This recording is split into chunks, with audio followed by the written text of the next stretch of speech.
நண்பர் டாக்டர் ஜெயவீரன் ஜெயராஜா அவர்கள் இன்று ஒரு 2வது தன்னுடைய தொகுதியை வெளியிட்டிருக்கிறார்.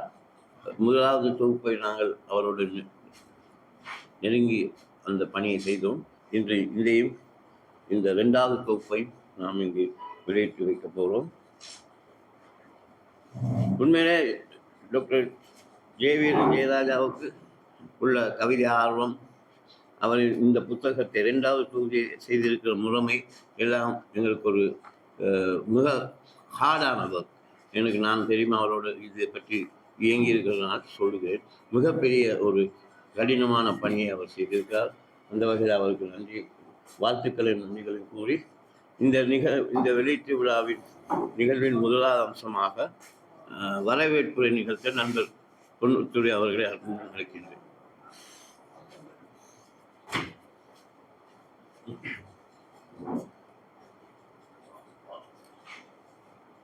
இந்த ஞாயிற்றுக்கிழமை மாலை பொழுதில் உங்களை அனைவரையும் அன்புடன் எடுத்துக்கொண்டு, இந்த ஜெயவீரன் அவர்கள் 2வது தொகுதி ஏழையின் தாஜ்மஹாலை பற்றி நாங்கள் கேள்விப்பட்டிருப்போம், ஷாஜகானை பற்றி கேள்விப்பட்டிருப்போம். ஆனால் ஜெயவீரன் பார்த்த ஒரு தாஜ்மஹால் வேறு விதமாக இருக்கிறது. அதை கவிதை மூலமாக தன் எண்ணங்களை வண்ணமாக்கி இந்த புத்தகத்தை கையெழுத்திருக்கார். இந்த புத்தக வெளியீட்டு விழாவுக்கு இங்கே வந்து சிறப்பித்துக் கொண்டிருக்கும் இலக்கிய புலவர் ஆசிம் அவர்களே, கொழும்பு நிகழ்வுக்கு தலைமை தாங்கிக் கொண்டிருக்கும் கொழும்பு தமிழ்ச்சங்கத்தின் தலைவர் திருமதி சுதந்திரராஜ வீரேந்திரா அவர்களே,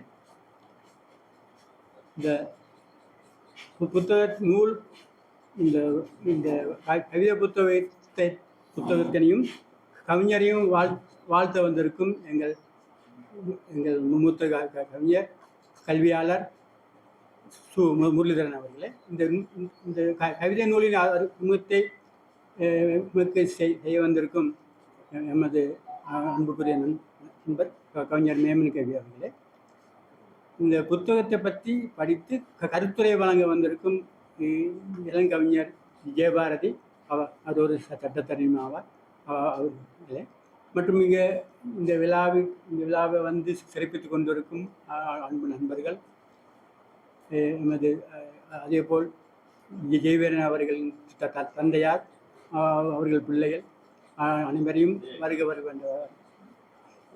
வரவேற்றுக் கொண்டு, இந்த ஞாயிற்றுக்கிழமை மாலை பொழுதில் இந்த விழாவை சிறப்பிக்க வேண்டும் என்று இங்கு வருகை தந்த அனைவரையும் கொழும்பு கலை இலக்கிய ஊடக நண்பர் சார்பாக வருக என்று வரவேற்றுக் கொண்டு நிகழ்ச்சியை மீண்டும் மேமன் கவி தொகுத்து விடைபெறுகிறேன்.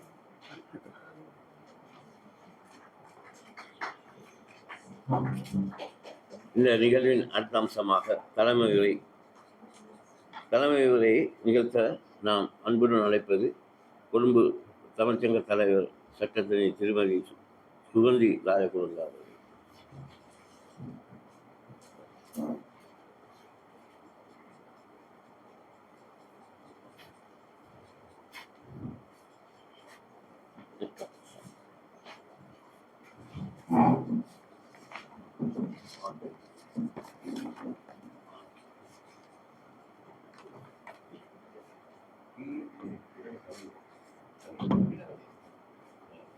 கொழும்பு கலை இலக்கிய ஊடக நண்பர்கள் நடத்தும் கவிமாமணி டாக்டர் ஜெயவீரன் ஜெயராஜாவின் ஏழையின் தாஜ்மஹால் என்கின்ற கவிதை தொகுப்பு வெளியீட்டு விழாவுக்கு முன்னிலை வகிக்க வந்திருக்கின்ற இலக்கிய புரவலர் ஹாஷிம் உமர் அவர்களே, வரவேற்புரை நிகழ்த்தி அமர்ந்திருக்கின்ற ஊடகவியலாளர் திரு கே பொன்னுத்துறை அவர்களே, வாழ்த்துறை வழங்க வந்திருக்கின்ற கவிஞர் முரளிதரன் அவர்களே, நூல் அறிமுகம் நிகழ்த்தவிருக்கின்ற மேமன் கவி அவர்களே, கருத்துரை வழங்க வந்திருக்கின்ற இளங்கவிஞர் சட்டத்தரணி ஜெயபாரதி கிருஷ்ணா அவர்களே, இன்றைய விழாவின் நாயகன் நூலாசிரியர் டாக்டர் ஜெயவீரன் அவர்களே மற்றும் அவர்தம் குடும்பத்தினரே, இங்கே வருகை தந்திருக்கின்ற கவிஞர்களே, அறிஞர் பெருமக்களே, நண்பர்களே, உங்கள் அனைவருக்கும் எனது அன்பான வணக்கங்கள்.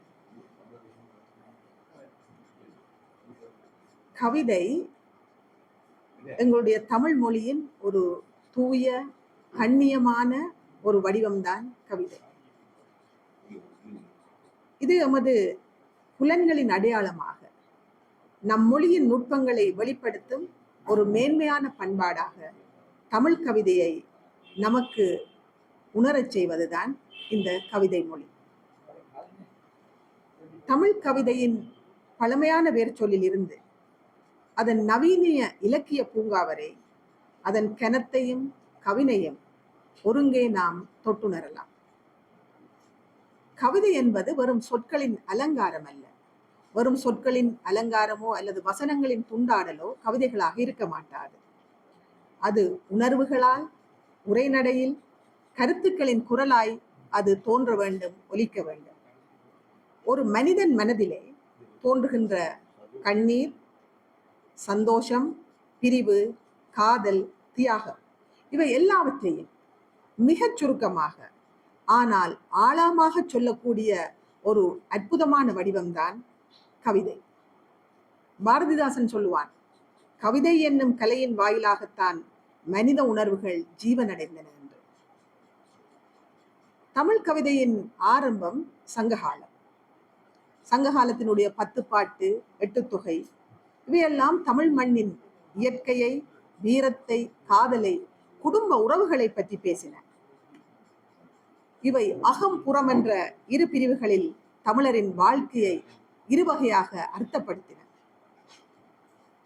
இதைவிட இதற்கு பிந்திய காலத்திலே திருமுறைகள், தேவாரம், திவ்ய பிரபந்தம் என்ற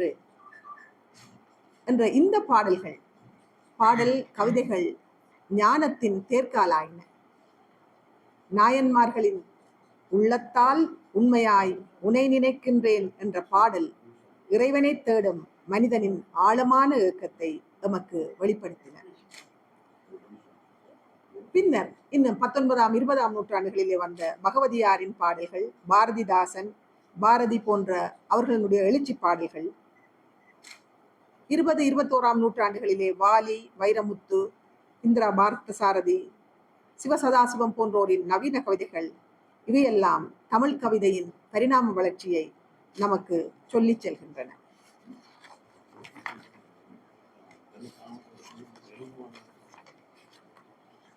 கவிதை என்பது உணர்வுகள் மட்டுமல்ல, அது ஒரு சமூகத்தின் குரலும் கூட. பல கவிஞர்கள் தங்களுடைய வரிகளிலே, தங்களுடைய கவிதை வரிகள் வழியாக சமூக மாற்றங்களை நோக்கி குரல் கொடுத்துள்ளதை நாம் அவதானிக்கலாம். அந்த வகையிலே பாரதிதாசன் போன்றோர் கவிதைகளை வெறும் கவிதைகள் அல்லது பாட்டு என்ற வரம்பில் இருந்து அவற்றை நாம் நீக்கி புரட்சியின் ஆயுதமாக அந்த பாடல்கள் பார்க்கப்பட்டன. சாதி இல்லை, சமயம் இல்லை, சமத்துவம் என்கின்ற இந்த பாரதியின் வரிகள் சமூக நீதிக்கான போராட்டத்தின் முழக்கமாக இருந்ததை நாம் கவனித்துக் கொள்ளலாம். பாரதிதாசன் சொன்னான், அறிவுத்திறன் வளர்க்கும் கவிதை தேவை. இந்த மாதிரி கவிதைதான் பெண்கள் கல்விக்கும் அவர்களுடைய முன்னேற்றத்துக்கும் அவர்களுக்காக போராடிய கவிதை வடிவமாக இவர்களுடைய கவிதைகள் இருந்ததையும் நாம் இங்கே குறித்துக் கொள்ளலாம். மணியன், வைரமுத்து, ஜூசுப் ஆகியோரின் கவிதைகளிலே உணர்வின் சுருக்கமும் விமர்சனமும் கலந்திருந்தன.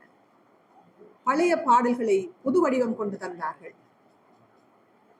காற்றில் எழுதிய வரிகள் என்கின்ற தொகுப்பு மனித மனத்தின் சிக்கல்களின் அழகிய சிந்தனை கற்களாயின. இன்றைய காலகட்டத்திலே நாம் பல தளங்களிலே கவிதைகளை காண்கின்றோம். பத்திரிகைகளிலே, இணைய வழிகளிலே, சமூக வலைத்தளங்களிலே, சிற்றிதழ்களிலே என்று பல வடிவங்களிலே, பல வகையிலே, பல தளங்களிலே நாம் கவிதைகளை காண்கின்றோம். இன்றைக்கு ஒரு எழுத்தாளன் என்று நாம் குறிப்பிட்டால் அந்த எழுத்தாளன் முதலில் எழுதியது எது என்று கேட்டால் 90% கவிதையைத்தான் எழுதியிருப்பார்கள். ஆனால் அவர்கள் தொடர்ந்து கவிதை எழுதுபவர்களாகவோ கவிஞர்களாகவோ இருக்கின்றார்களா என்ற கேள்விக்கு அப்பால் எழுதியவர்கள் எல்லாம் முதலிலே பெரும்பாலும் எழுதியது கவிதையாகத்தான் இருந்திருக்கிறது. இந்த இணையவழி கவிதைகள் மூலம் இணையவழி கவிதை இயக்கங்களும் தோற்றப்பட்டதையும் நாம் இங்கே அவதானிக்கலாம். கவிதை என்பது மனிதனுடைய வலி, வாழ்க்கை, அவனுடைய ஆசை அல்லது பேராசை இவை எல்லாவற்றினுடைய ஒரு கலவைதான் இந்த கவிதை. மொழியின் உள்ளடக்கம் என்பது கவிதையில் தான் நிரம்பி வழிகிறது. மற்ற இலக்கிய வடிவங்களை விட கவிதையிலேதான் ஆழமும் கனதியும் மிகவும் நிரம்பி கிடக்கிறது. மிகவும் சொற்சுருக்கமாக ஆழமாக அந்த சுருங்கிய வரிகளிலே நிறைந்த பொருளை தருவதாக கவிதை வடிவம் அமைகிறது. எங்களுடைய அடுத்த தலைமுறைக்கு கவிதை மீது ஒரு விருப்பையும் அதன் மூலம் நல்லெண்ணங்களையும் சமூக விழிப்புணர்வையும் நாம் கடத்தி செல்ல வேண்டும். கவிதை என்பது ஒரு செடியைப் போல நம் உணர்வுகளாலே அதற்கு வேரூன்றி வார்த்தைகளாலே அவற்றை முளைக்க வைத்து நம் கற்பனை, மரபு, சமூக விழிப்புணர்வை ஒட்டிக்கொண்டு அதை வளரச் செய்ய வேண்டும். கவிதை என்பது வரிகளுக்குள்ளே அடங்காத ஒரு உலகம். காலத்தை கடந்து சமூகத்தை தொட்டு ஆன்மாவை தூண்டும் ஒரு சக்தி. இந்த கவிதையின் பயணத்திலே நாமும் ஒரு வரியாக, ஒரு சொல்லாக, ஒரு ஓசையாக இருப்பது அவசியம். கவிதை என்பது உயிர்ப்பு. காலத்தை தாண்டி பேசும் கலை கவிதை. இந்த கவிதை நூல் வெளியீட்டு விழாவிலே அன்பே கவிதை, உருகும் மனமே கவிதை, சிந்தனை சுழலும் வார்த்தைகளில் தமிழின் நிமிர்ந்த முகமே கவிதை என்று கூறி வாய்ப்புக்கு நன்றி கூறி அமைகின்றேன். நன்றி.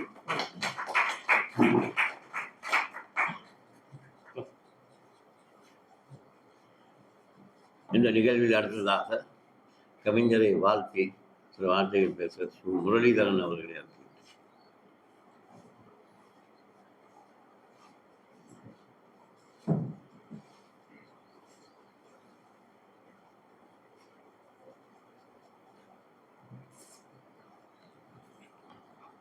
உயிரகனில் தாஜ்மஹால் இந்த நூல் வெளியீட்டு வைபவத்திலே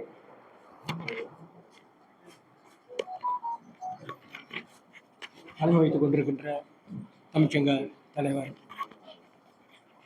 திருமதி சுகந்தி ராஜகோபால், முன்னிலை வைக்கின்ற ஆசிம் உமர் அவர்களே, இந்த வைபவத்தின் கதாநாயகராக இருக்கின்ற டாக்டர் ஜெயவீரன் ஜெயராஜா அவர்களே, மற்றும் விமர்சன உரைகளை வழங்க வந்திருக்கின்ற மேம்பன் கவி அவர்களே, ஆதிவாரதி அவர்களே, மற்றும் இங்கு வந்திருக்கின்ற நண்பர்களே, வாழ்த்துவதற்குத்தான் என்னை அழைத்தார்கள். ஏழையின் தாஜ்மஹால் எப்படி இருக்கும் என்று பார்க்கும் போது, அந்த புத்தகத்தை பார்க்கும்போது அது கம்பீரம் கலதி ஏழைக்குரிய புத்தகமாக இல்லை. எங்களுக்கு தமிழ் கவிஞர்கள் வளமையாக அந்த காலத்தில் நாங்கள்லாம் யுத்த காலத்திலாம் கொப்பி புத்தகத்தை அதிலே கவிதை நூல் எடுத்து வச்சு ஒரு காலகட்டம் இருந்தது. எனக்கு ஞாபகம் வருகிறது. மல்லிகையெல்லாம் சஞ்சிகையெல்லாம் அப்படி வடக்கு பகுதியிலே பத்திரிகையில் செல்லாதனால், அச்சடிக்க தாயுதம் இல்லாத காரணத்தினால நோட்டு புத்தகங்களிலே கவிதை அடித்து சஞ்சிகையில் அடித்து வாசித்த காலம் ஒன்று இருந்தது. இப்போது நாங்கள் எவ்வாறு ஒரு புதிய தரத்துக்களை காலடி வைக்கின்றோம், கவிதையோடு கைகோத்து கொண்டு புகைப்படங்களும் ஓவியங்களும் எவ்வாறு இந்த கவிதைக்கு செழுமை சேர்க்கிறது, அது கவிதைவால் ஆசிரியர்கள் எவ்வாறு ஈர்க்கிறது என்பதெல்லாம் இந்த காலத்திலே நாங்கள் பார்த்து கொண்டிருக்கிறோம். அது அச்சு ஊடகமாக இருந்தால் என்ன, சமூக ஊடகமாக இருந்தால் என்ன, தொலைக்காட்சி போன்ற அந்த கவிதைகளை உருவகத்தில் காட்டக்கூடிய அந்த மாதிரி சாதனங்கள் என்ன. ஆகவே கவிதை எழுத வேண்டிய தேவை இப்படி இருக்கிறதோ அதே போல் அந்த கவிதையை சமகால வாசகர்களுக்கு இவ்வாறு முன்வைக்க வேண்டும் என்ற பிரமையை சரியாக உள்வாங்கியவராக ஜெயவீரன் ஜெயராஜா இருக்கிறார்கள். ஆகவே இந்த மாதிரியான ஒரு புத்தகத்தை நாங்கள் அச்சில் பார்ப்பது என்பது இவ்வளவு காலம் ஒரு கனவாக இருந்தது. தமிழகத்திலே சில கவிஞர்கள் இவ்வாறான முயற்சியை செய்திருக்கிறார்கள். தமிழகத்தில் வந்து இந்தியா டுடே, சுபமங்களா போன்ற பத்திரிகைகள் வரும்போது கலர் படங்களோடு அந்த கவிதையெல்லாம் வரும்போது எங்களுக்கு அந்த கவிதையை வாசிக்கும் போது மிக இதமாக இருக்கும். அந்த கவிதைக்கு ஒரு பிற்புலமாக அந்த ஓவியங்களும் புகைப்படங்களும் வளமையாக கவிதை வெற்றுத்தாளிலே கவிதையை பார்க்கும்போது அந்த கவிதைக்கு ஒரு அர்த்தம் இருக்கும். அந்த கவிதையை வைத்துக்கொண்டு இவ்வாறு நாங்கள் இந்த கவிதை பிற்புலத்தை நாங்கள் யோசிக்கலாம், கற்பனை பண்ணி பார்க்கலாம். அதான் எழுத்து என்பது அப்படித்தான். எழுத்தை வாசிக்கும் போது எங்களுடைய அகக்காட்சி எவ்வாறு ஏற்படுகின்றது என்பதை நாங்கள் பார்க்கலாம். சில நேரங்கள் இந்த கவிதையோடு ஓவியங்களும் புகைப்படங்களும் வரும்போது நாங்கள் வாசிக்கும் போது அந்த கவிதையை அந்த ஓவியம் நேர்முறையாக தாக்குகிறதா மறைமுகமாக தாக்குகிறது என்ற ஒரு விஷயம் நம்ம பார்க்கணும். சில நேரங்களில் அந்த கவிதையை மிஞ்சி அந்த ஓவியம் சில நேரங்களில் மேலாதிக்கம் செலுத்தக்கூடிய வாய்ப்புகளும் இருக்கும். ஆகவே இந்த கவிதை தொகுதி பார்க்கும்போது, நாங்கள் வாசிக்கும் போது இவ்வாறான ஒரு அனுபவத்தை நாங்கள் பெற்றுக்கொள்வதற்கு கீழே வழிவகுத்திருக்கிறது. குறிப்பாக இப்போது இந்த ஏஐ தொழில்நுட்பத்தூடாக உருவங்கள், படங்கள் வரைகின்ற அந்த தன்மையை நாங்கள் சமூக ஊடகத்தில் பார்த்தாலும் கூட, இந்த கவிதைக்கு இவ்வாறு இந்த ஏஐ சார்ந்த அந்த ஓவியங்கள், கவிதையின் பின்னணிகள் இவ்வாறு வடிவமைக்கப்பட்டிருக்கின்றது பார்க்கும்போது, எதிர்கால கவிஞர்கள் இந்த ஜெயவீரன் ஜெயராஜா அவருடைய கவிதை தொகுப்பை அடிப்படையாக வைத்துக்கொண்டு எங்கள் தமிழ் மரபுக்கு புதுவிதமான இந்த கவிதை போக்கினை அல்லது கவிதை நூல் அறிமுகத்தை, தமிழ் கலாச்சாரத்தில் இந்த கவிதை வாசிப்பை இவ்வாறு ஊக்குவிக்கலாம், அது எப்படி இப்போ ஒரு பலதரப்பட்ட வகையில் அந்த அனுபவத்தை வழங்கலாம் என்பதற்கெல்லாம் இந்த வேலையின் தாஜ்மஹால் ஆதாரமாக இருக்கு என்று சொல்கின்றேன். ஆக இந்த கவிதைகளை பற்றி பேசுவதற்கு நிறைய பேர் இருக்கிறார்கள் என்றாலும் டாக்டர் அவர்களை வாழ்த்த வேண்டும். ஏனென்றால் தன்னுடைய தொழில் முறைமையை விட்டு கவிதைக்காக தன்னை அர்ப்பணித்துக் கொண்டு இளைய தலைமுறைகளுக்கும் வருங்கால சந்ததிகளுக்கும் கனதியான கவிதை ஊடாக எங்களுடைய தமிழ் கவிதை பாரம்பரியத்தை முன்னெடுக்க என்ற அவருடைய முயற்சிக்கு என்னுடைய வாழ்த்துக்களை தெரிவித்துக் கொண்டு வாய்ப்புக்கு நன்றி கூறுகிறேன்.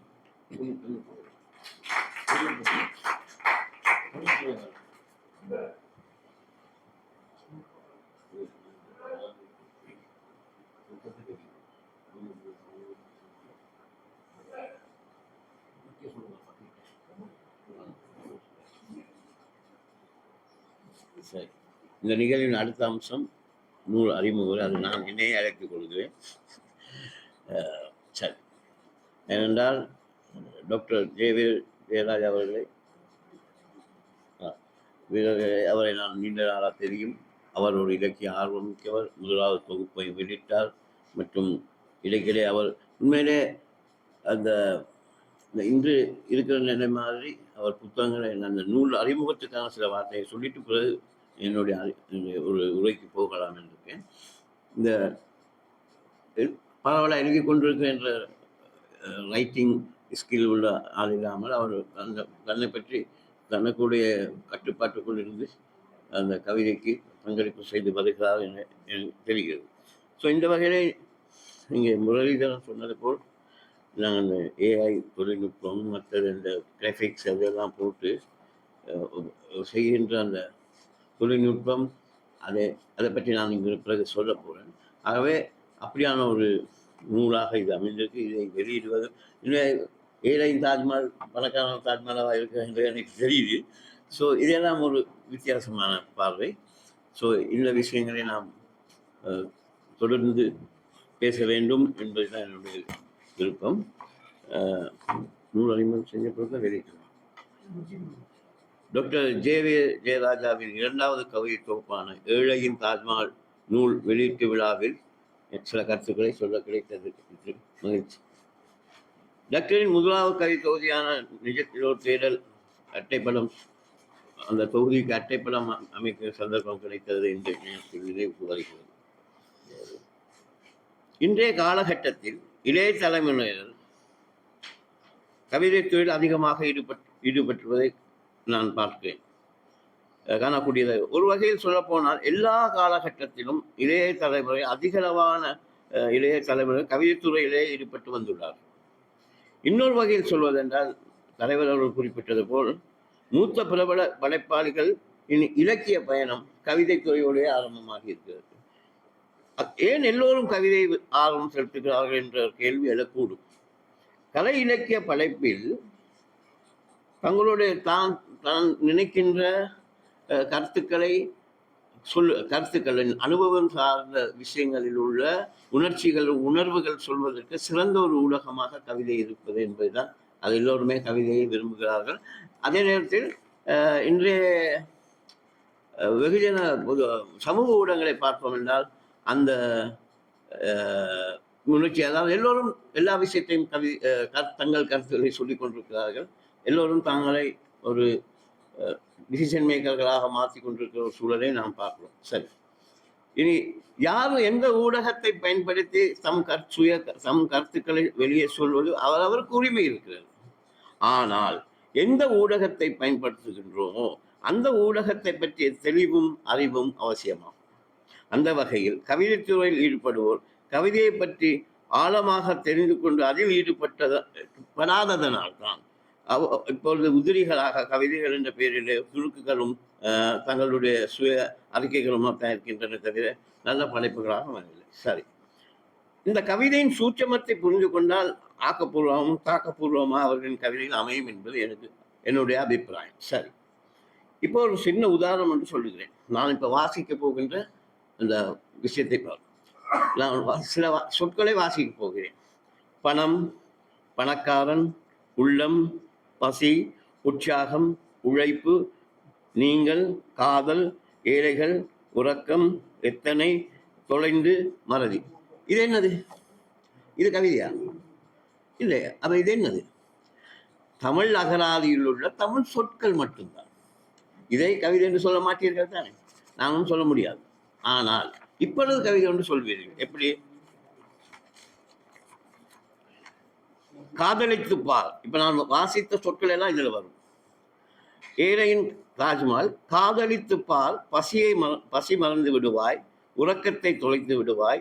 இப்படி எத்தனை மாற்றங்கள் இந்த காதலினால். அதனால் ஏழைகளை காதலியுங்கள், பசியை மறந்து விடுங்கள், உறக்கத்தை தொலைத்து விடுவீர்கள்,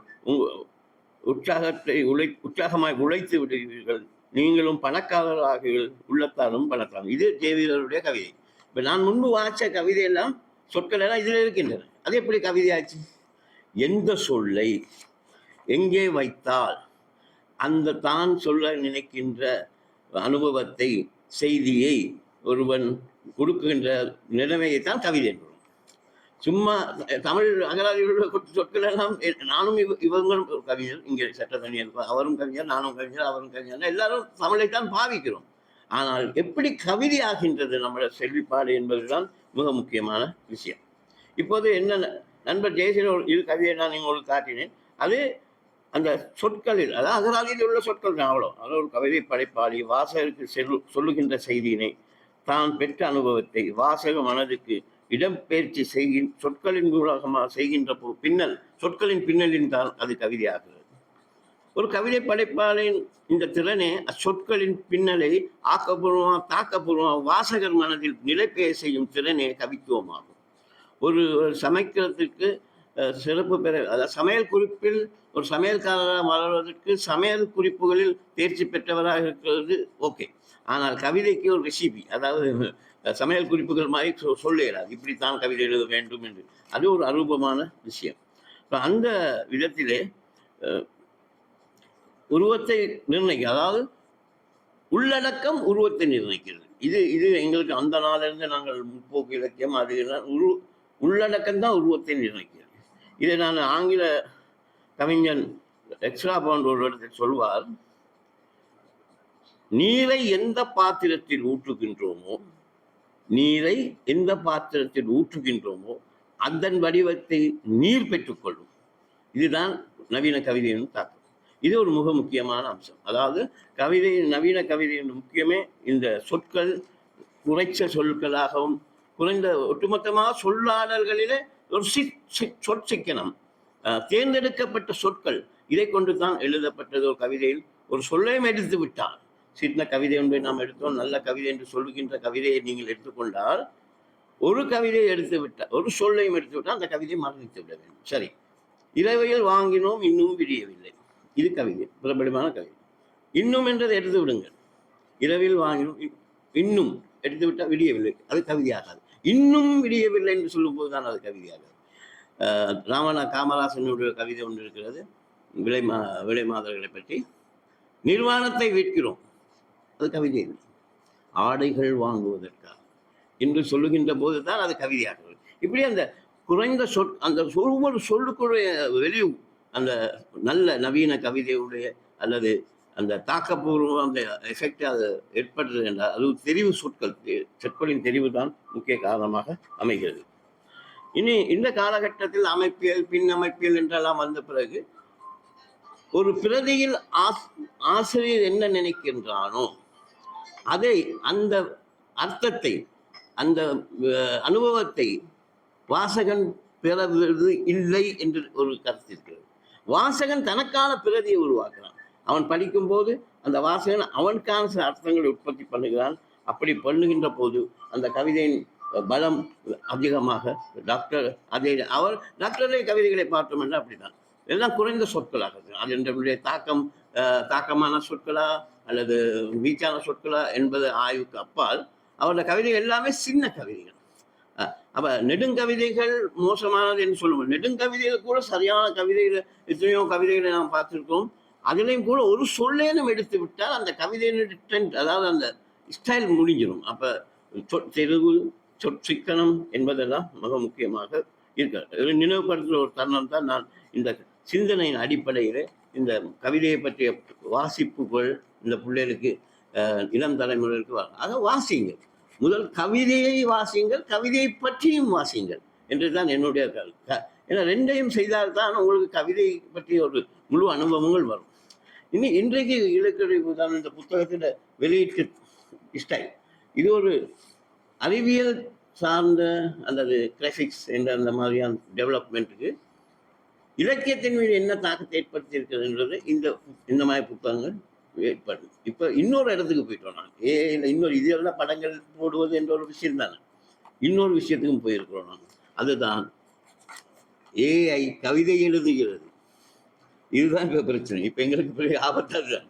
இப்போ என்ன செய்யறது? ஸோ நான் ஒரு சின்ன எக்ஸ்பெரிமெண்ட்டாக செஞ்சு பார்த்தேன். ஏஐ தலைப்பை கொடுத்தேன், ஏஐ தாஜ்மஹால். அது பாப்பா என்ன சொல்லுதுன்னு ஜேவியில் சொன்னாரா, அதுக்கு மாறா சொல்கிறாரா, ஈடா சொல்கிறாரான்னு ஒரு சும்மா எக்ஸ்பெரிமெண்ட், ஒரு ஃபன், ஒரு ஃபன்னும் இல்லை, அதுக்குமே எவ்வளோ ஆச்சு. சரி, அந்த கவிதையை வாசிக்கிறேன். தோட்டம் இல்லை, முத்து மாடம் இல்லை, தங்கச் சிலைகளும் பதித்த சுவர்கள் இல்லை, அவளது கைப்பதம் வீசிய வாசல் அதோ எனது மாளிகை மௌன கோபுரம். இது இப்போ ஏழையின் தாஜ்மஹால் தலைப்பு கவிதை போகுது. மாடம் மாடமாய் வளர்ந்தது இல்லை, மாடம் மாடமாய் வளர்ந்தது இல்லை, மழையில் ஒழுகும் கூரைதான் சாட்சி, மழையில் ஒழுகும் கூரைதான் சாட்சி. ஆனாலும் அங்கு அவளது சிரிப்பே தினமும் பூத்த கமலங்களாய் இருந்தது, ஆனால் அவளது சிரிப்பே தினமும் பூத்த கமலங்களாய் இருந்தது. இறகை போல விரிந்த ஒரு பஞ்சை இருவரும் பங்கிட்டு கொண்டோம், இறகை போல விரிந்த ஒரு பஞ்சை இருவரும் பங்கிட்டு கொண்டோம். காதலோ கனா, அவளது கையால் சூட்டிய கஞ்சியிலே சுவையான மோகம் கசிந்தது தினம். அவள் கையால் ஊட்டிய என்றது சொல்லலை, இங்கு சூட்டி என்றார், அதுவும் கஞ்சி. சரியா? சுவையான மோகம் கசிந்தது என்றார். கல்லால் செதுக்கப்பட்டதும் இல்லை, ஆனால் காலம் செதுக்கிய சிலைகள் சின்னங்கள் உள்ளன. அவள் பாசத்தில் எழுந்த என் வாழ்க்கையில், அவள் பாசத்தில் எழுந்த என் வாழ்க்கையில் மணனால் கட்டிய தாஜ்மஹால் இது. இப்ப எங்க போச்சு? இவன் தாஜ்மஹால் டாக்டர் சாமிஜான காணாம போச்சுப்போம். என்னவோ எனக்கு ஒரு பயம் வந்துக்கிட்டு. நான் இதை சும்மா ஒரு ஜோக்கு சொல்றேன். அண்மையிலே பாருங்கள், இப்ப இது யார் எழுதுனது? எனக்கு பிரச்சனை இருக்கு, யார் எழுதிட்டு எழுத்தாரு? இது ஒரு பெரிய சிக்கலா வந்துருச்சுன்னு. ஆனால் வித்தியாசமா இருக்கு. மணலால் கட்டிய தாஜ்மஹால் இது. அப்ப இந்த நாகரி இந்த டெவலப்மெண்ட், இந்த அபிவிருத்தி அறிவியல் துறை, இந்த அப் டு இல்லை இலக்கியத்தில் ஏற்பட்ட தாக்கத்தை பற்றியெல்லாம் ஆராய வேண்டியது, கலந்துரையாட வேண்டியது. இது ஒரு மிகப்பெரிய ஆபத்தா வரமா என்றெல்லாம் பேச வேண்டியது. அதை இந்த புத்தகம் டாக்டர் இந்த வெளியிட்ட இந்த ஸ்டைலையும் பார்த்த பிறகு நான் இவங்களும் வந்தாங்க நான் நினைக்கிறேன். அந்த ஹைபுக் வெளியீட்டில் சில தொகுப்புகள் வெளியிட்டிருந்தோம். அதுலேயும் ஏஐ படங்கள் எல்லாம் தான் கூட. இப்போ ஏஐ எல்லாம் படங்கள். இப்போ இன்னொரு விஷயம் அதுதான் சொன்னேன், ஏஐயினுடைய, நான் இது ஏன் இந்த சம்மந்தம் இல்லாமல் பேசுவது போல் தோணும், ஏஐனுடைய அரசியல், ஏஐயின் பாசிசம், ஏஐனுடைய எல்லா வாசிப்பு எல்லாமே ஒரு பெரிய ஆய்வுக்கு நான் உட்பட்டு. இப்போ இதை தமிழ் பேசும் சமூகத்தில் இந்த ஆதிக்கம் இப்போ படம் போடுறது, ஏஐ படம் போடுறதுல மட்டும்தான் இருக்கு. நல்ல வேலை இன்னும் கவிதைக்கு வரல. இப்போ நானே யோசிச்ச ஒரு 10 ஒரே ஆளில் டாக்டரோட கவிதை தலைப்பு மாதிரி ஒரு 5 பேர்கிட்ட தலைப்படுத்தி ஏஐ கொடுத்துட்டு பார்க்குறது என்ன சரி தராது, அதை பற்றி ஒரு டிஸ்கஸ் சும்மா ஜஸ்ட். அப்போ இதுக்கு இல்லாமல் என்ன ஆபத்துக்கு வரப்போகுது, நல்லது வரப்போகுதா, கெட்டது வரப்போகுதா, இதனுடைய பாசிசம் என்ன, இதனுடைய அரசியல் என்ன என்றெல்லாம் இது டெக்னிக்கலாக ஓகே. இது எங்களுக்கு நாங்கள் அந்த பக்கம் போக தேவையில்லை. நாங்கள் என்றைக்கு இதை பயன்படுத்த போகிறோமோ அன்றைக்கு நாம் இதை பற்றி அக்கறை ஒன்று சொல்ல வேண்டியிருக்கு. அந்த விஷயத்தை இப்போ உண்மையிலே டாக்டர் அவர்களுடைய இந்த புத்தகம் எனக்கு ஏற்படுத்தின ஒரு சிந்தனை என்னென்னா, நான் அந்த புத்தகத்தை பற்றி வெளியிட்டு நாங்கள் இந்த புத்தகம் வெளியிட்ட இதில் கலந்துரையாடின ஒரு காலத்திலிருந்து எனக்கு தோன்றியிருக்கிற ஒரு விஷயம் தான் இந்த ஏஐயும் இந்த சமகால தமிழ் இலக்கியமும் என்றதை பற்றி நாங்கள் அரசியலே என்னமோலாம் சொல்லலாம், டிஜிட்டல் மயமா அது இது, நமக்கு அதை பற்றியெல்லாம் கவலை இல்லை. இலக்கியத்தில் அதை ஏற்படுத்துகிற தாக்கம், கலை இலக்கியத்தில் ஏற்படுத்துகிற தாக்கம், அதனுடைய சுயம், அதனுடைய நம்பகத்தன்மை, இப்படி பல விஷயங்களில் இந்த ஏஐயும் இந்த இலக்கியமும் பற்றி நாம் பேசுவோம், கலந்துரையாடுவோம் என்று சொல்லிக்கொண்டு, இந்த உண்மையிலே இந்த அப்படியான ஒரு சிந்தனையை கிளற்றிவிட்ட உண்மையிலே டாக்டர் மன்னிக்க வேண்டும், டாக்டருடைய தலைப்பை பயன்படுத்தி நான் ஏஐக்கு போட்டது இது நான் ஒரு எக்ஸ்பெரிமெண்ட்டுகளை செஞ்சு பார்த்தது. இந்த தட்ஸ் ஆல். மற்றபடி இது நாம் எதிர்காலத்தில் உண்மையிலே ஒரு மிக கனதியான புத்தகம். இது விளக்கூடல் என்பது வேறு விஷயம்.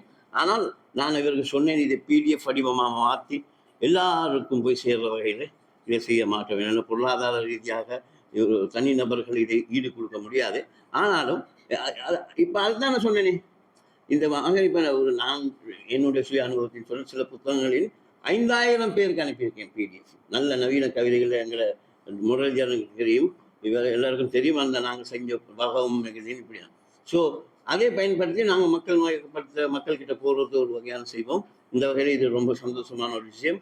இதுக்குள்ள இன்னும் மேலும் பேசுறது உண்மையிலே டாக்டர் எழுதி அந்த தொகுப்பு வெளியிட்ட போல ஆளை காணும். இப்போ வெளியே வந்திருக்க தொடர்ந்து அவர் இருக்கிறதுனால அவரை வைக்கணும்.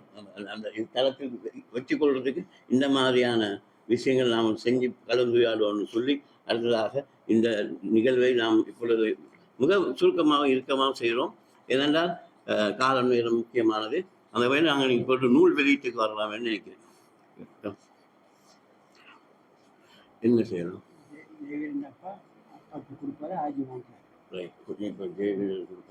ரைட், புக்ஸ்களை கிட்ட வச்சுக்கொள்ள சொல்லுங்க. ஓகே, அப்பா சொல்லு, அப்பா கல்யாணம் ஜெயராஜ். இப்பொழுது நூலின் முதல் பிரதியை, சிறப்பு பிரதியை டாக்டர் ஜெயவீரன் ஜெயராஜா அவர்களுடைய தந்தையாரிடமிருந்து இலக்கிய பொருள் ஆசிம் அவர்கள் பெற்றுக்கொள்வார்.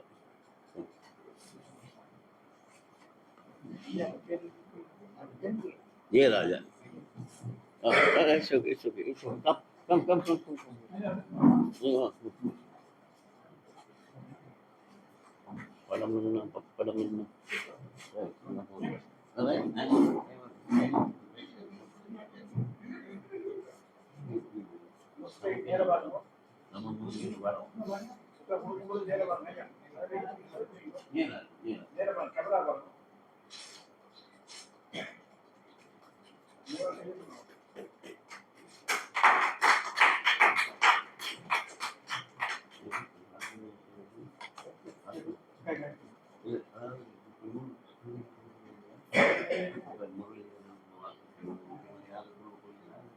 படம் நான் கருத்துரை வழங்க வளரும் கவிஞர், புதிய சட்டத்தரணி. உண்மையிலே அவரை நான் நினைக்கிறேன் 2வது தடவை தான் சந்திக்கிறேன்னு நினைக்கிறேன். அதுக்கு முன்பு எங்களை நிகழ்வு அவர்களுடைய எழுத்துக்கள் வழியாக நான் கவனித்து வைத்திருக்கிற ஒரு படைப்பாளி, பெண் படைப்பாளிகள். அதே நேரத்தில் அவருடைய கவிதையினுடைய வீச்சு நான் அவதானித்திருக்கிறேன். அந்த வகையில் எதிர்காலத்திலே அவர் நல்ல பெண் கவிஞராக வருவார் என்ற எதிர்பார்ப்போடு அவரை நாங்கள் இந்த விழாவில் கூட இப்படித்தான். ஏனென்றால் அவரையும் இழுக்கணும், எல்லாரையும் இணைக்கணும். சும்மா அந்த அவங்க எழுத்தாளர் இளம் எழுத்தாளர்னு சொல்லி இவங்க பெரிய எழுத்தாளர்னு சொல்லி அந்த கேப் வைக்கிறதுனால என்ன நினைக்கிறேன்னா ஒன்றும் அவங்க வளரவும் மாட்டாங்க, நமக்கும் தெரியுது இல்லை. ஸோ இந்த வகையில் இந்த இடத்திலே கருத்துரை வழங்க சட்டத்தரணி ஜெயபாரதி கிருஷ்ணா வந்தது ரொம்ப சந்தோஷம். அவருடைய கருத்துக்களை நாம் பார்ப்போம்.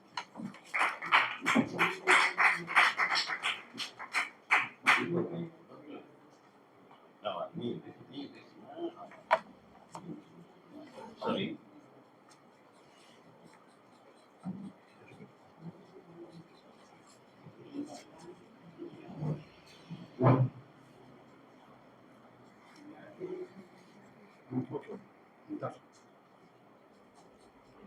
அனைவருக்கும் வணக்கம்.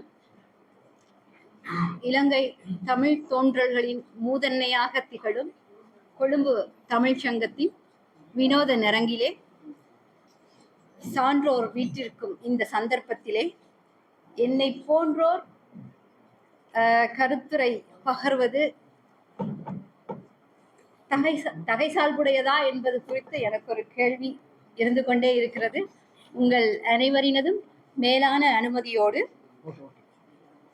இன்று வெளியிடப்பட்ட டாக்டர் கவிமாமணி டாக்டர் ஜெயராஜா அவர்கள், அதாவது ஜெயவீரன் ஜெயராஜா அவர்களினுடைய ஏழையின் தாஜ்மஹால் என்ற கவிதை நூல் தொடர்பிலே ஒரு வாசகையாக வாசிப்பு அனுபவத்தை மட்டுமே உங்களோடு பகிர்ந்து கொள்ள அனுமதி வேண்டி நிற்கின்றேன்.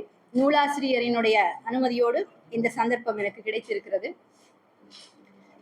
தெளிவுறவை அறிந்திடுதல், தெளிவு தர மொழிந்திடுதல், சிந்திப்பார்க்கே களி வளர உள்ளத்தில் ஆனந்த கனவு பல காட்டல், கண்ணீர் துளிவர உள்ளுருக்குதல், இவையெல்லாம் நீ அருளும் தொழில்கள் அன்றோ என்று பாரதி பாஞ்சாலி சபதத்திலே சரஸ்வதி அன்னையை பார்த்து வணங்கி கேட்கிறார். உண்மைதான். தான் தெளிவாக அறிந்த ஒன்றை தெளிவாக இன்னொருவருக்கு எடுத்து சொல்லி அதை பற்றி அவர் இன்னொரு தடவை சிந்திக்கும் பொழுது அவருடைய மனதிலே ஒரு வகையான மகிழ்ச்சியை ஏற்படுத்தி அதிலும் ஒருபடி மேலே சென்று அதை நினைவு கூறும் பொழுது கண்களிலே ஒரு கண்ணீர் துளி வந்து நிற்குமானால் அது ஒரு கலைஞனுக்கு கிடைக்கின்ற ஒரு மிகப்பெரிய பாக்கியம். இந்த பாக்கியம் எல்லோருக்கும் வாய்க்காது. அந்த கலை தெய்வத்தினுடைய முழுமையான அனுகிரகம் இருக்கக்கூடியவர்களுக்கு மட்டுமே வாய்க்கப்பெறும் என்று பாரதி சொன்னது போல அந்த மாதிரியான அனுபவத்தை வேண்டித்தான் ஒவ்வொருவருமே நூலை வெளியிடுகிறார்கள். அந்த வகையில் தான் தெளிந்தவற்றை தெரிந்தவற்றை அழகுற மொழிந்து அவற்றையெல்லாம் கவிநூலாக தொகுத்து நம் முன்னே ஒரு அழகிய படைப்பை விதித்திருக்கிறார் டாக்டர் ஜெயவீரன் ஜெயராஜ் அவர்கள். என்னுடைய மனமார்ந்த வாழ்த்துகள். ஏழையின் தாஜ்மஹால் திருவிளையாடல் திரைப்படம் தொடங்கி வறுமையும் புலமையும் சேர்ந்தே இருக்கும் என்ற ஒரு கருத்து இருக்கிறது. ஆனால் நவீன காலம் அதை கொஞ்சம் மாற்றி போட்டிருக்கிறது. தன்னுடைய புலமையை சரியான முறையிலே சந்தைப்படுத்த தெரியாதவர்கள் மட்டுமே வறுமையில் இருப்பார்கள். சரியான முறையிலே சந்தைப்படுத்த தெரியுமானால், காட்சிப்படுத்த தெரியுமானால் உங்களுடைய புலமைக்கு ஒரு கேள்வி எழும்பும். அந்த வகையில் அந்த வாய்ப்பை சரிவர பயன்படுத்தி கொண்டிருக்கிறார் எங்களுடைய நூலாசிரியர் என்று கூறலாம். ஏனென்றால் இது ஏழையின் தாஜ்மஹால் என்றும் பொழுது கவிஞர் ஐயா முரளிதரன் அவர்கள் கூறியது போல இந்த ஏழை அவ்வளவு ஒன்றும் கஷ்டப்படுபவராக தெரியவில்லை. கொஞ்சம் வசதி வாய்ப்புகளோடு தான் இருக்கிறார். அதை அட்டைப்படமே சொல்லிவிடுகிறது. அதற்குள்ளே சென்று ஒவ்வொரு பக்கமாக புரட்டும் பொழுது அது கண்களுக்கும் விருந்தாகி சிந்தைக்கும் விருந்தாகி மிகவும் அழகாக நேர்த்தியாக படைக்கப்பட்டிருக்கிறது. இந்த கவி நூலிலே என்னை கவர்ந்த சில கவிகளோடு சில கருத்துக்களையும் பகிர்ந்து கொள்ளலாம் என்றிருக்கிறேன்.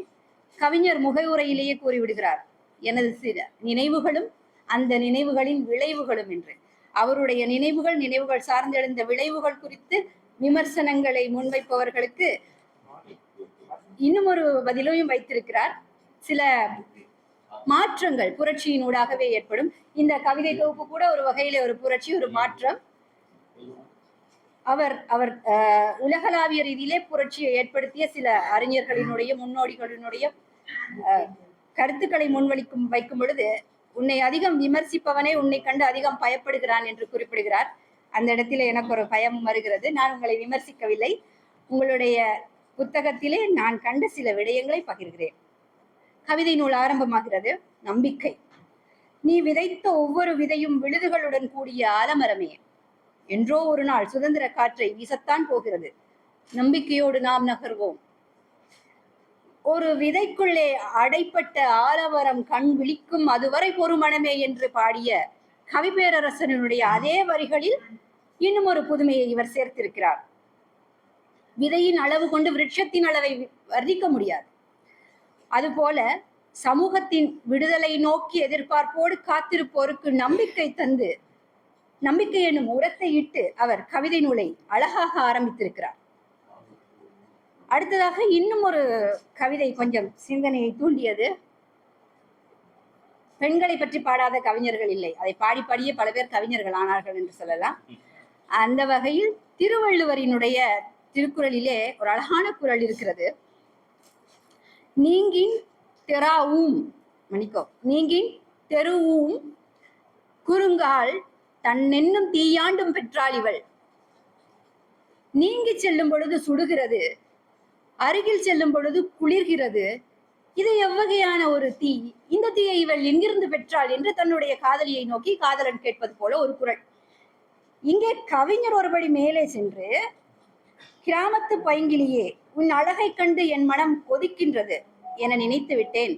உன் சிற்றிடையில் ஒய்யாரமாக உட்கார்ந்து இருக்கும் தண்ணீர் குடத்திலே உள்ள நீரும் கொதிக்குது பார். அவர் ஒருபடி மேலே போய் அந்த பெண் சுமந்து செல்லும் குடத்திலே இருக்கும் தண்ணீரும் கொதிக்குது என்று கூறுகிறார். இவர் இந்த கவிதையை எந்த காலத்தில் எழுதினார் என்று எனக்கு தெரியவில்லை. ஆனால் நாங்கள் இலங்கையர்கள் என்ற வகையிலே எங்களுக்கு ஒரு அனுபவம் இருக்கிறது.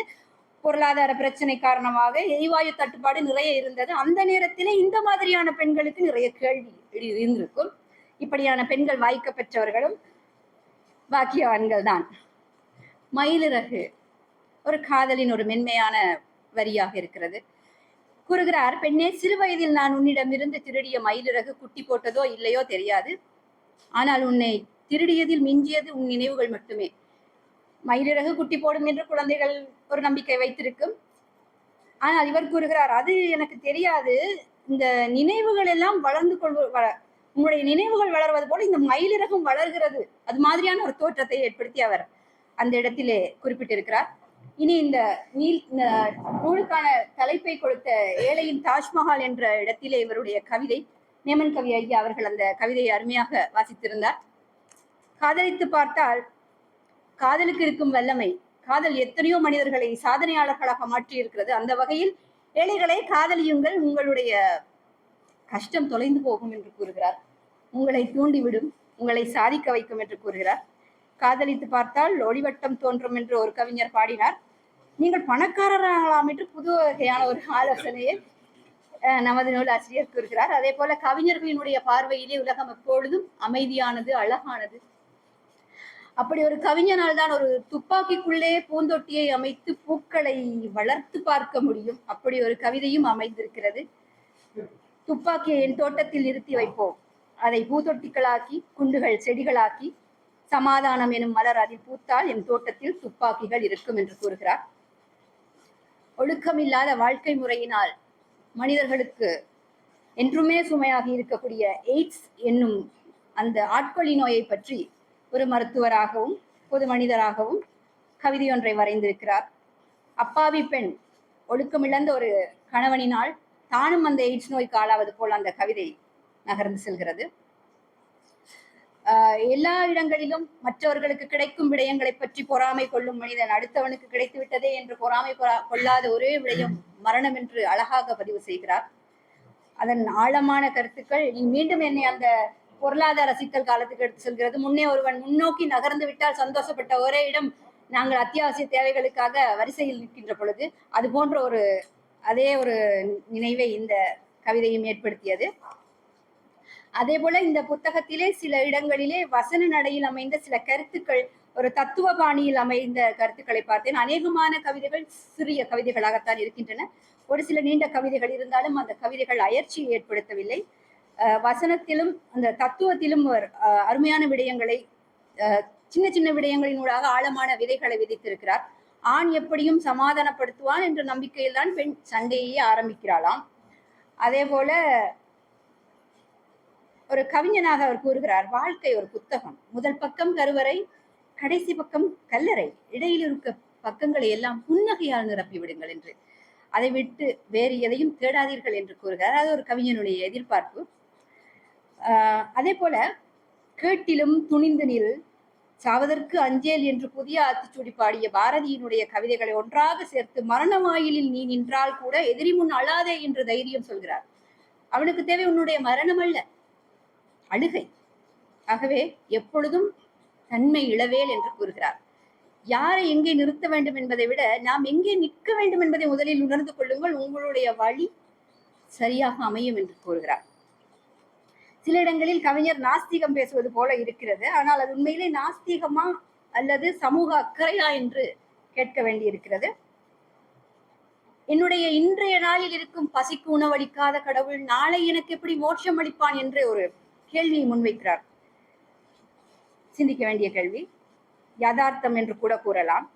அதே போல பாரதியாரினுடைய வழி தோன்றலோ என்னவோ தெரியாது, காளியிடம் மிகுந்த பக்தி கொண்டிருக்கிறார், நாஸ்திகமும் பேசுகிறார். காளியிடம் அவர் தன்னுடைய வேண்டுதல்களை முன்வைக்கிறார். அடுத்ததாக சமூக அக்கறையோடு இன்னும் ஒரு கவிதை. கூலி வேலை செய்யும் ஒரு தொழிலாளி ஏதோ ஒரு காரணத்துக்காக கூழ் குடிக்க வசதி இல்லை என்றாலும் மாடசாமி கோயிலுக்கு படையலிடுவதை கேள்விக்குள்ளாக்குகிறார். சுனாமி போன்ற ஒரு பேராபத்தை எதிர்கொண்ட நமது சமூகத்தின் ஒரு பதிவை அவர் அந்த வலியை அவர் பதிவு செய்கிறார் சுனாமி என்ற கவிதையினூடாக. அதே போல இன்னும் ஒரு அருமையான கவிதை, தோட்ட தொழிலாளி என்ற வகையிலே அமைந்திருந்த அந்த கவிதையிலே கொழுந்து கிள்ளும் பெண்களினுடைய ஆசாவாசங்கள் எல்லாம் கொழுந்திலே கிள்ளப்பட்டு விட்டதோ என்று கேள்வி எழுப்பியிருந்தார். அது உண்மைதான். அதே போல அடுத்ததாக நாங்கள் தேநீரிலே சிவந்திருப்பது அந்த தேயிலை தோட்ட தொழிலாளியினுடைய ரத்தம் என்று பார்த்தோம். இவர் சொல்ற ஒரு துளி வியர்வையை விட்டு விட்டான், அப்பொழுது அந்த உழைப்பின் பெருமையை நாங்கள் எல்லோரும் உணர்ந்து கொள்வோம் என்று கூறுகிறார். வித்தியாசமான பார்வையுடையவர் தானே ஒரு கவிஞராக முடியும். அந்த வகையில் இவருடைய பார்வை மிகவும் வித்தியாசமாக இருக்கிறது. மனம் என்பது ஒரு மந்திரக்கோள். அந்த மந்திரக்கோளை கொண்டு நீயாக உன்னுடைய தோல்வியை ஏற்றுக்கொள்ளும் வரை உன்னை தோற்கடிக்க முடியாது என்ற வகையிலே மனம் என்னும் தலைப்பிலே ஒரு கவிதை.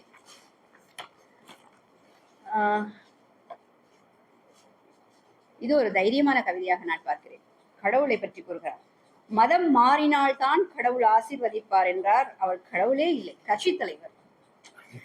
அதுக்கு ஒரு பெரிய பாராட்டுக்கள். ஏன்னா இந்த மாதிரியான கவிதை வார்த்தைகளை முன்வைப்பதற்கு ஒரு தைரியம் வேண்டும். அதே போல நிறைய தன்னம்பிக்கை வரிகளை நான் இவருடைய கவிதை வரிகளிலே பார்த்திருக்கிறேன். உன்னை வீழ்த்தும் அளவுக்கு விதிகள் எழுதப்பட்டிருக்கிறது என்று சொல்கிறார்கள் என்றால் அந்த விதிகளை வெல்லும் அளவுக்கு உனக்கு வழிகளும் நிறுவப்பட்டிருக்கும், அதை தேடிச்சல் என்று ஒரு இளைஞனுக்கு வழிகாட்டுகிறார். விவசாயியை பற்றி பேசும் பொழுது எப்படி ஒரு அன்னை தன்னுடைய பிள்ளைக்கு சோறு ஊட்டி விட்டு தான் பசியோடு இருப்பாளோ அதுபோல விவசாயி உலகத்துக்கெல்லாம் உணவு கொடுத்து விட்டு தான் பசியோடு இருக்கிறான் என்று ஏக்கத்தோடு சொல்கிறார். பெண் குழந்தை வேண்டாம் என்று கூறுபவர்களிடம் கேட்கிறார், நாளை ஆண்கள் பிள்ளை பெற்றுக் கொள்வார்கள் என்ற நம்பிக்கையிலா இதை செய்கிறீர்கள் என்று. அருமையாக இருக்கிறது. இறைவனையே விமர்சனம் செய்ய பழகி கொண்ட நமக்கு, அதாவது இறைவனுடைய படைப்புகள் தானே நாம், அப்போ நம்மை பற்றி விமர்சனம் செய்பவர்கள் விமர்சித்துக் கொண்டுதான் இருப்பார்கள். நீ தயங்காமல் முன்னே செல்லு என்று இன்னும் ஒரு தன்னம்பிக்கை கவிதை. எப்படியான சந்தர்ப்பத்திலும் சுயத்தை இழந்து விடக்கூடாது. உன்னுடைய நிம்மதியை இழந்துதான் இன்னொருவருடைய அன்பை பெற வேண்டும் என்றால் அந்த அன்பு உனக்கு வேண்டாம் என்று தட்டி கொடுத்து அவருக்கு வழிகாட்டுகிறார்.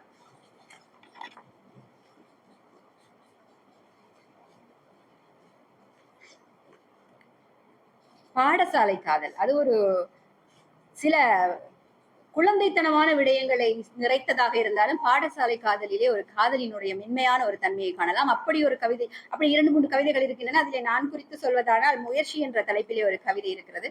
ஞாயிறு அன்றும் பாடசாலை சென்றேன், ஏன் தெரியுமா? உன்னிடத்தில் நான் இருந்து உனை படிக்க தனிமையிலே. அது ஒரு பருவ காதல். பள்ளி காலத்திலே ஏற்படக்கூடிய காதலுக்கு மட்டுமே இந்த மாதிரியான அனுபவங்கள் இருக்கும். அடுத்ததாக மிகவும் கோபமாக ஒரு வரியை பார்த்தேன். இறைவன் எங்கோ ஒளிந்து கொண்டிருக்கிறான், மதங்கள் இங்கு மனிதர்களாய் அலைகின்றன. மதம் பிடித்த மனிதர்களுக்கு பயந்து கடவுள் ஒளிந்து கொண்டிருக்கிறார் என்னும் வரிகளிலே உண்மையான ஆன்மீகத்திலே தீவிரவாத போக்கோ கடும் போக்கோ இருக்க முடியாது. அது ஒரு பக்தி அல்ல. கடவுள் மனிதர்களிடம் பக்தியை தாண்டி மனிதத்தை தேடிக்கொண்டிருக்கிறான் என்பது போல அந்த கவிதை அமைந்திருந்தது. அதே மாதிரியான கவிதையை வேறொரு இடத்திலும் பார்க்கக்கூடியதாக இருந்தது. அந்த கவிதை 3 வேளை பால் அபிஷேகம் கடவுளுக்கு, அதனால் அவருக்கு ஜலதோஷம். ஆனால் வாசலிலே ஒரு குழந்தை பாலுக்காக அழுது கொண்டிருக்கிறது. அதே போல இன்னொரு சாதாரண மனிதர்கள் பக்தி சாமி குத்தமாகிவிடும் என்றெல்லாம் நாங்கள் நினைப்போம். நேர்த்திக்கடனுக்காக பால் கொண்டு செல்கிறார். அங்கே ஒரு குழந்தை அழுது கொண்டிருக்கிறது. வீதியோரம் நான் சென்றேன், குழந்தை ஒன்று அழுகிறது. கொடுக்கலாம் என நான் நினைத்தேன், கையில் இருப்பதோ நேர்த்திப்பால் அல்லவோ. இங்கு வேண்டும் என்று கேட்பவனுக்கும் கொடுக்காமல் வேண்டாம் என்று சிலையாய் உள்ளவனுக்கும் ஒரு லஞ்சம். ஐயா குறிப்பிட்ட அந்த ஹைக்கூ மாநாட்டிலே நான் என்னுடைய ஹைக்கூ ஒன்று வெளியாகி இருந்தது. ஊர் கூடி தேரிழுத்தார்கள், சிதறு தேங்காய்களை பொறுக்குபவனோடு நடந்து கொண்டிருந்தார் கடவுள் என்று எழுதியிருந்தேன். இது நாங்கள் நாஸ்திகம் சொல்வது போல அல்ல, மனிதத்தை தேடிய ஒரு பக்தி இருக்க வேண்டும் எல்லோருக்குள்ளும் என்ற ஒரு அவா, அது போன்ற ஒரு கவிதையும் மிகவும் அழகாக இருந்தது. ஜாதிகளை மனிதர்களிடம் இருந்து இப்பொழுது கடவுளுக்கும் கொண்டு சென்று விட்டார்கள். கடவுளும் கூட உயர்ந்த ஜாதிக்கு பெருமாள், தாழ்ந்த சாதிக்கு முனியாண்டி சாமி என்று கடவுளை பிரித்து சொல்வதையும் ஒரு நையாண்டித்தனத்தோடு அதே நேரம் ஒரு விதமான ஆக்ரோஷத்தோடு பதிவு செய்திருக்கிறார். அதை இன்னும் ஒரு காதல் கவிதை. கல்லையும் தன் கலையால் சிலையென வடிக்கும் ஒரு சிற்பியின் உளி எத்தனையோ இறுக்கமான பாறைகளையும் உறுதியான பாறைகளையும் பதம் பார்த்திருந்தது. ஆனால் அந்த பெண்ணினுடைய மனதை மட்டுமே அந்த உளியால் செதுக்க முடியாமல் அது உடைந்து போகிறது. இங்கே ஒரு பெண்ணினுடைய மன உறுதியையும் அதே நேரம் ஒரு ஆணின் ஒருதலை காதலின் ஏக்கம் மற்றும் வலியையும் பதிவு செய்திருக்கிறார். கல்லை கூட வசியம் செய்து பெண்ணொன்றை வடித்தான் சிற்பி, பெண்ணே உன் மனதை வசியம் செய்யத்தான் உடைந்தது அவன் உளி மட்டுமல்ல, அவன் உணர்வுகளும் துகள்களாய்.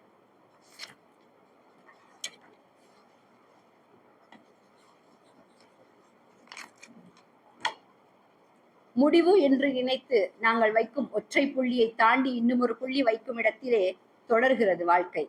அதை அழகாக சொல்லி ஒரு இளைஞனுக்கு, துவண்டு கிடக்கின்ற இளைஞனுக்கு ஊக்கத்தை கொடுக்கிறார் கவிஞர்.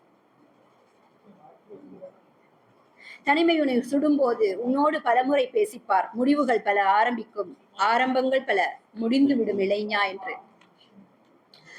இறுதியாக அவருடைய கவிதையிலே குறிப்பிட்டு கூற வேண்டிய ஒரு கவிதை.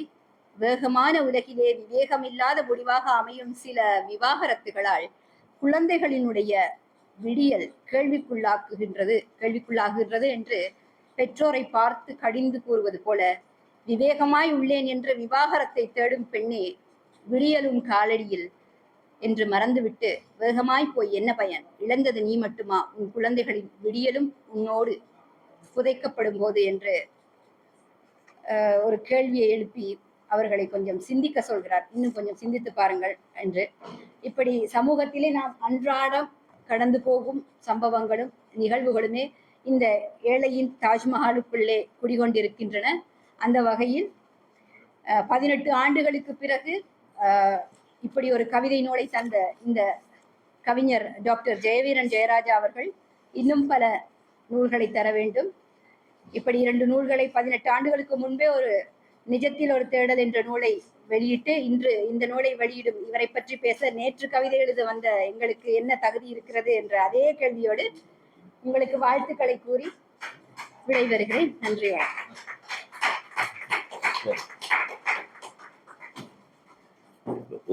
இங்க ஜெயராஜ் அவர்கள் சந்தோஷமா இருப்பாரோ இல்லையோ, நானும் பொண்ணுக்கு சந்தோஷப்பட முடியும். என்னென்றால் ஒரு விமர்சகர் எங்களுக்கு கிடைத்து விட்டார். இதுவரைக்கும் எங்களை வட்டாரத்தில் வராத அவர். ஸோ அப்படி உண்மையிலே அவர்களுடைய நாங்கள் அவரை கவிதையை மட்டும்தான் தெரிவிச்சிருந்தோம். ஆனால் அவர்களுக்கும் ஒவ்வொன்றா ஒரு விமர்சனம் அல்லது அறிமுகம் செய்த அந்த பக்குவம் வெறும் தடுமாற்றம் இல்லாமல் நிதானமாக இந்த உரை நிகழ்த்தினார். உண்மையில் எதிர்காலத்திலே அவர் நல்ல ஒரு விமர்சகராகவும், ஏன்னா ஏற்கனவே அவர் நல்ல கவிஞர். ஸோ அது நோ அப்ஜெக்ஷன். பட் அவர் எதிர்காலத்தில் நாங்கள் நீங்கள் இவர் பொண்ணுக்கு அவர்கள் இவரை செலக்ட் பண்ணவர்கள் நான் எனக்கு யோசனை வந்தது, இவர் எப்படி கவிதை வாசிப்பாவா இல்லாட்டி விமர்சனம் செய்வாவா, விமர்சனமாக சம்திங் லைக் அறிமுகம். இன்னும் நிச்சயமாக அவர் எதிர்காலத்தில் அவரை நாங்கள் இந்த மாதிரியான இளம் ஆய்வாளர்கள் அல்லது பேச்சாளர்கள், நாங்கள் பட்டிமன்ற பேச்சாளர்கள் அல்ல, அந்த இலக்கிய ரீதியான விமர்சன ரீதியான பேச்சாளர்கள் உருவாக்குவோம் என்று கூறி இந்த சந்தர்ப்பத்தில் உண்மையிலே எங்களுக்கு இங்கு மனங்கவர் உரை வழங்கிய தேவாதி அவருக்கு நன்றியை கூறிக்கொண்டு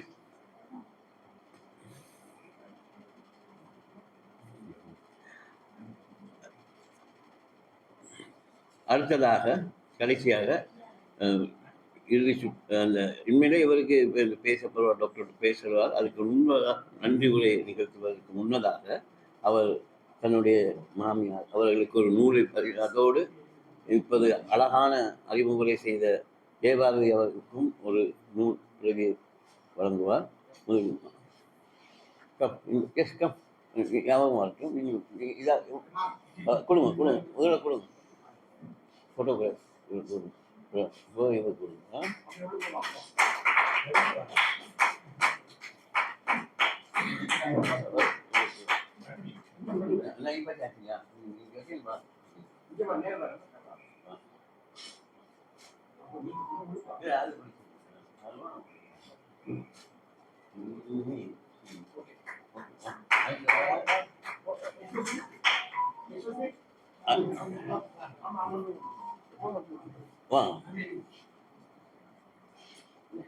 나와 못 찍어 보면 나와 있는 못 찍어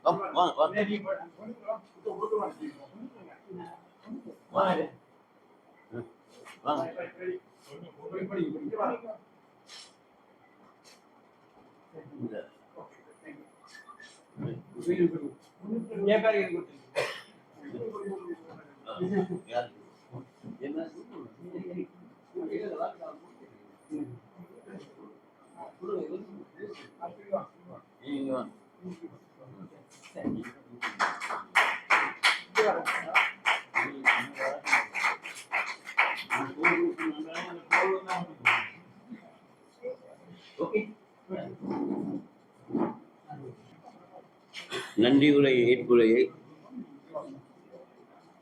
கவிஞர் அவர்கள் நிகழ்த்துவார்கள். கொடுக்கணுமா இதற்கு கொடுக்கணுமா? தன்னுடைய ஏற்புரையும் நன்றியுரையை நிகழ்த்துவார்.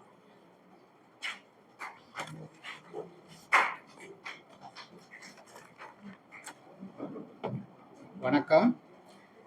இன்றைய நிகழ்ச்சியில் தலைமை தாங்கி சிறப்பித்து கொண்டிருக்கும் தலைவர் அவர்களுக்கும், நிகழ்வுக்கு முன்னிலை வகித்துக் கொண்டிருக்கும் காசிம் உமர் அவர்களுக்கும்,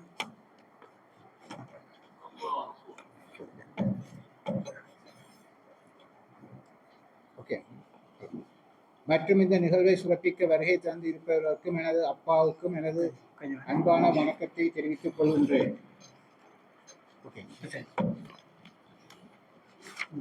ஏழையின் தாஜ்மஹால் என்று இந்த கவிதை தொகுப்புக்கு பெயரிட்டது அன்பின் வெளிப்பாடான ஷாஜஹானால் கட்டப்பட்ட உலகின் மிக பிரம்மாண்டமான ஒரு கோட்டையை பார்த்து ஒரு ஏழை தான் வாழும் குடிசையிலும் அன்பால் அழகிய தனக்கென ஒரு தாஜ்மஹாலை உருவாக்குகிறானோ அதை போன்று நானும் கவிதை வரலாற்றில் எத்தனையோ மிகப்பெரிய கவிஞர்களும் அவர்கள் கவிதைகளும் இருக்கும் இடத்தில் நானும் ஒரு ஏழையாய் இந்த ஏழை கண்ட தாஜ்மஹாலை கட்டி அதற்கு வர்ணம் தீட்டி உங்கள் முன் இந்த ஏழையின் தாஜ்மஹாலை நூலாக சமர்ப்பித்தேன். இந்த ஏழையின் தாஜ்மஹாலை கட்டி முடிக்க என்னோடு தோன்றா துணையாக நின்றவர்கள் பல. அவற்றில் இந்த வெளியீட்டு விழாவில் முன்னிலை வகித்து விழாவை சிறப்பாக்கிய இலக்கியர் காசிம் உமர் அவர்கள் பல்வேறு வேலை பழுவிற்கும் மத்தியிலும் இந்நிகழ்ச்சிக்கு தலைமையேற்று நடத்தி தந்த கொழும்பு தமிழ் சங்கத்தின் தலைவர் சட்டத்தரணி திருமதி சுவந்தி ராஜபுலேந்திரா அவர்களுக்கும், வாழ்த்துறை வழங்கி சிறப்பித்த எங்கள் மூத்த கவிஞரும் கல்வியாளருமான கவிஞர் சுகுணா முரளிதரன் அவர்களுக்கும், நூலின் அறிமுகத்தை சிறப்புற மேற்கொண்ட நாடறிஞர் கவிஞர் மேமன் கவி அவர்களுக்கும், கவிஞரும் சட்டத்தரணியுமான ஜெயபாரதி கிருஷ்ணா அவர்களுக்கும் எனது நன்றியை தெரிவித்துக் கொள்கின்றேன். இந்த நூல் இவ்வளவு சிறப்பாக வர தட்டச்சு செய்து பக்க வடிவங்களை செய்து உதவிய பத்மரோஜினி ஞானசேகரன், நான் நினைத்த இந்த ஏழையின் தாஜ்மஹாலின் அட்டைப்படமாக வடிவமைத்து மேமன் கவி கவிதை நூலை வரைகளின் மூலம் வடிவம் கொடுத்த நண்பர் லீ சாட்ஸ் யசோதரன் அவருக்கும், அழகுற அச்சுப்பதிவு செய்து கொடுத்த குமரன் அச்சக உரிமையாளர் பணியாளர்கள் எனது மனமார்ந்த நன்றியை தெரிவித்துக் கொள்கின்றேன். இந்த மண்டபத்தை எனக்கு தந்துதவிய கொழும்பு தமிழ்ச்சங்க நிர்வாக உத்தியோகத்தர்கள் உட்பட பணியாளர்கள் அனைவருக்கும் நன்றி தெரிவித்ததோடு இந்த நிகழ்வுக்கு வருகை தந்து எம்மை மகிழ்வித்த சபையோருக்கும், சிறப்பான இந்த நிகழ்வை ஒருங்கிணைத்த கொழும்பு கலை இலக்கிய ஊடக நண்பர்களுக்கும் எனது விசேட நன்றிகளை தெரிவித்துக் கொள்கின்றேன். இந்த மண்டபத்தில் நடைபெறும் நிகழ்ச்சியை தமது ஊடகங்களின் மூலம் நாடறிய செய்ய இங்கு வருகை தந்திருந்த அனைத்து ஊடகவியலாளர்களுக்கும் புகைப்பட கலைஞர்களுக்கும் எனது நன்றிகளையும் தெரிவித்துக் கொள்கின்றேன். அத்துடன் மிகவும் முக்கியமான என்று நான் நன்றியும் கடமையும் பட்ட எனது முதல் நிஜத்தில் ஒரு தேடல் நூல் வெளியிட்டதன் போதும் சரி, இன்று எனது இந்த ஏழையின் தாஜ்மஹால் நூல் வேலைகள் ஆரம்பத்தில் இருந்த போதும் சரி, எனது குடும்ப தனிப்பட்ட எல்லா நற்காரியங்களும் என்றும் எனக்கு ஒரு குருவாக இருந்து உதவியவரும் இந்த புத்தக வெளியீட்டு விழாவை மிகவும் சிறப்பான முறையில் நடத்துவதற்கு முழு ஒத்துழைப்பையும் தந்து முன்னின்று நடத்தி தந்த திரு பொன்னுத்துரை அங்களுக்கு என்று எனது மனமார்ந்த நன்றியை தெரிவித்துக் கொள்ள நான் மிகவும் கடமைப்பட்டுள்ளேன். இதில் நான் குறிப்பிடப்படாத என் அன்புக்குள்ளங்கள் என் மனமார்ந்த நன்றியை மீண்டும் தெரிவித்துக் கொள்கின்றேன். நன்றி, வணக்கம்.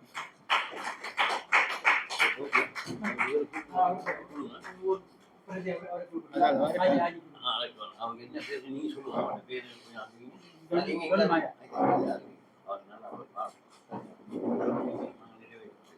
அனைவருக்கும் இந்த நேரத்தில் நாங்கள் ஒரு விசேடமாக ஒரு மாற்றுமொழி ஒரு கலைஞர் ஜொன் மாயா அவர்களை அன்புடன் அழைக்கிறோம். ஒரு சிறப்பு பிரதியை அவர் புரவல் ஆஜிவமர் அவர்களிடம் பெற்று